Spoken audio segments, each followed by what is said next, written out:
And on Wednesdays, we're able to highlight educators nominated by you. And today we're introducing you to Angie Jarman, our WITN Teacher of the Week. Mrs. Jarman is a first grade teacher at Banks Elementary School in Lenoir County and is in her 15th year of teaching. Yes. Amazing. Congratulations. Thank you. She's a native of Lenoir County and a student of Lenoir County's public school systems.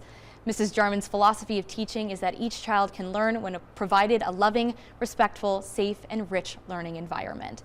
Mrs. Jarman, it is so great that you're here with us this morning, and like we just said, you are a student and graduate of Lenoir County Public Schools. Yes. So what is it like coming full circle and being able to teach students in the Lenoir County system? Well, truly it's wonderful. My path has been a little different than a typical teacher, I guess. I have had just as much time in private education as in public education, but I've always had a heart for public education. As a public education child myself, I really desired to go back. I started there as soon as I graduated and always had the heart to go back, and so I am back. I'm a true Bulldog now and loving to be a Banks Bulldog. That is so amazing. And one of the things that I loved learning about you was that you transcend traditional teaching styles. You use movement, you use music, and you use a little bit of food too. Could you tell me a little bit about some of the things that you do in your classroom that motivate and engage your students? Sure. So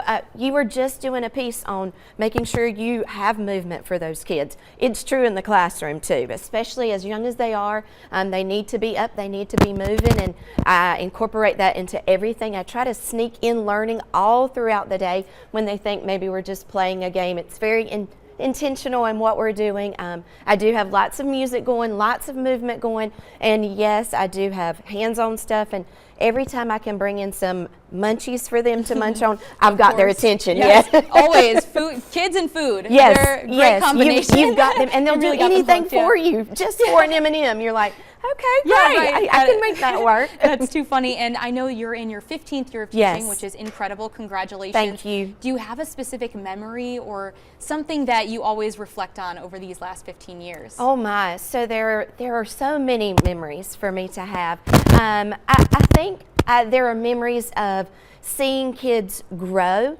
but there are few times in your career as a teacher that you get to see them transform. Like not only just grow academically and socially, but also make a true turnaround. Seeing that in one of my particular students I've got this year, a true turnaround of a kid, and knowing I had some small impact on that is really huge.